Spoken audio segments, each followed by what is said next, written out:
विदेशी चिकित्सा व्यवस्था के प्रभाव को कम करने और भारतीय चिकित्सा के प्रचार प्रसार करने के लिए माननीय प्रधानमंत्री से आज मैं 5 मांग करता हूं। सबसे पहले 1954 में नेहरू जी द्वारा बनाए गए घटिया ड्रग एक्ट को खत्म करिए। ये जो 1954 का ड्रग एक्ट है जिसको नेहरू जी ने बनाया, ये अंग्रेजों के 1940 के ड्रग एक्ट का कॉपी पेस्ट है। 1940 में जो अंग्रेजों ने ड्रग एक्ट बनाया था वो केवल और केवल एलोपैथी का प्रचार प्रसार करने, यानी विदेशी चिकित्सा व्यवस्था का प्रचार प्रसार करने, और भारतीय चिकित्सा योग, आयुर्वेद, प्राणायाम, नेचुरोपैथी को खत्म करने के लिए बनाया था। इस 1954 के घटिया कानून के कारण जिन बीमारियों का इलाज चरक संहिता में लिखा है, महर्षि सुश्रुत ने लिखा है, महर्षि वाग्भट ने लिखा है, आचार्य सारंगधर ने लिखा है, आचार्य माधवकर ने लिखा है, महर्षि आचार्य भाव प्रकाश ने लिखा है, और उस इलाज से जहां लाखों लोग ठीक भी हो रहे, उसका भी प्रचार प्रसार करने के बाद अगर हम उसका प्रचार करते हैं तो लीगल नोटिस आती है, और कई लोगों को इसकी लीगल नोटिस आ चुकी है। पतंजलि को भी लीगल नोटिस आ चुकी है, ऐसे हिम्स को भी लीगल नोटिस आ चुकी है। भारत में जो लोग प्राकृतिक चिकित्सा के जरिए, योग के जरिए, प्राणायाम के जरिए, नेचुरोपैथी के जरिए इलाज करते हैं और जब खुल के कहते हैं कि हाँ इसका हम गारंटी के साथ इलाज करते हैं, तो उनको लीगल नोटिस आ जाती है। क्यों? 1954 के कारण। और वो जो 1954 का कानून है वो अंग्रेजों के 1940 का जो ड्रग एक्ट है उसका कॉपी पेस्ट है। जब तक इस 1954 के कानून को खत्म नहीं करेंगे तब तक भारतीय चिकित्सा का प्रचार प्रसार करना असंभव है, बिल्कुल मुश्किल है, हो ही नहीं सकता। दूसरा, मैं माननीय प्रधानमंत्री से निवेदन करता हूं कि 10वीं तक योग, आहार, प्राकृतिक चिकित्सा, प्राणायाम, नेचुरोपैथी, इसको 10वीं तक के सिलेबस में अनिवार्य करिए। एक सब्जेक्ट योग विज्ञान का होना ही चाहिए। हमारा जो लाखों करोड़ का बजट है ना हेल्थ का, ये बजट 50% कम हो जाएगा अगर हम 10वीं तक एक सब्जेक्ट डाल दें। पहली से लेकर 10वीं तक एक योग विज्ञान का विषय उसमें डाल दें, अनिवार्य कर दें। सभी बच्चे योग के बारे में पढ़ेंगे, कौन सा आहार करना चाहिए, कौन सा नहीं करना चाहिए, इसको पढ़ेंगे। कौन से व्यायाम करना चाहिए, कौन सा व्यायाम नहीं करना चाहिए, इसको पढ़ेंगे। उसके लाभ के बारे में पढ़ेंगे। दैनिक जीवन में कैसे, कब अल्पाहार करना चाहिए, कब भोजन करना चाहिए और कब पानी पीना चाहिए। जब ये सब पढ़ लेंगे तो स्वाभाविक सी बात है सब स्वस्थ रहेंगे। स्वस्थ रहेंगे तो जो हेल्थ का बजट है ना, ये 50% कम हो जाएगा। फार्मा माफिया चाहते हैं, जो सिंथेटिक दवाइयां बनाने वाले जो फार्मा माफिया है, ड्रग माफिया है, वो चाहते हैं हेल्थ का बजट बढ़े। हम कह रहे हैं हेल्थ का बजट घटे, और हेल्थ का बजट घटाने का एक ही तरीका है कि 10वीं तक योग विज्ञान को अनिवार्य किया जाए। सभी बच्चों को प्राकृतिक चिकित्सा के बारे में, आहार के बारे में उनको पढ़ाया जाए। मैं तीसरी माननीय प्रधानमंत्री से मांग करता हूं कि जो नीट की परीक्षा है उसमें एक पेपर योग विज्ञान का जरूर रखिए।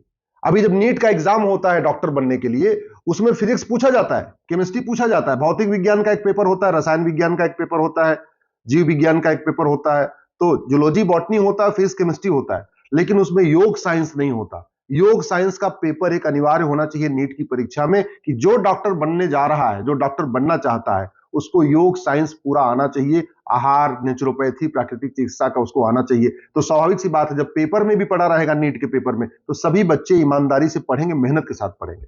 माननीय प्रधानमंत्री से मैं निवेदन करता हूं कि दिल्ली में Babar road, Humayun road, Tughlaq road, Lodhi road, Ghazni road, Shahjahan road, इनका दिल्ली हमारे देश से कोई लेना देना नहीं है, फिर भी ऐसे वहशी दरिंदों के नाम पे दिल्ली में सड़कें बनी हुई हैं। क्यों ना एक सड़क महर्षि चरक के नाम पे हो, महर्षि सुश्रुत के नाम पे भी एक सड़क हो, महर्षि वाग्भट के नाम पे एक सड़क हो, आचार्य माधवकर के नाम पे एक सड़क हो, आचार्य सारंगधर के नाम पे एक सड़क हो, आचार्य भाव प्रकाश के नाम पे एक सड़क हो।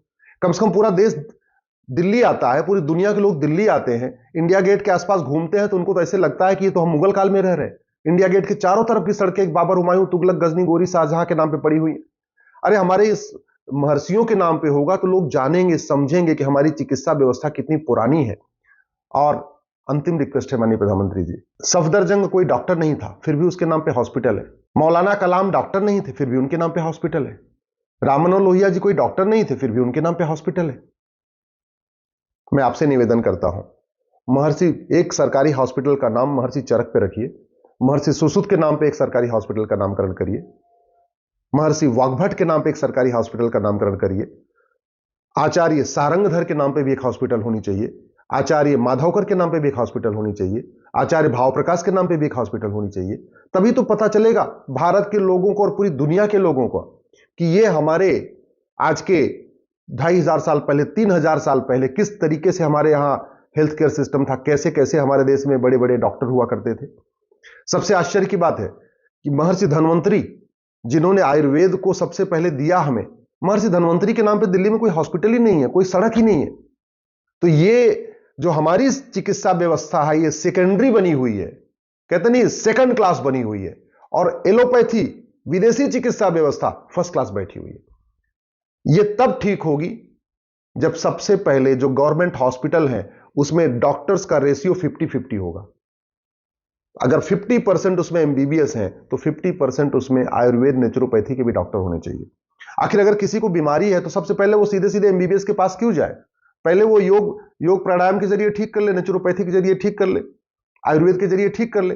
अगर उससे ठीक ना हो पाए तब वो जाए एमबीबीएस के पास। अभी तो उल्टा हो रहा है, पहले लोग विदेशी चिकित्सा कराते हैं, जब उससे ठीक नहीं होते हैं फिर भारतीय चिकित्सा कराते हैं। इसको बदलने की जरूरत है। हमारी भारतीय चिकित्सा को हमें सबसे टॉप पे रखना है, विदेशी चिकित्सा को हमें दूसरे नंबर पे रखना है, और नहीं दूसरे तो कम से कम बराबर रखना है। अभी तो भारतीय चिकित्सा ही सबसे नीचे पड़ी हुई है और विदेशी चिकित्सा सबसे ऊपर पड़ी हुई है।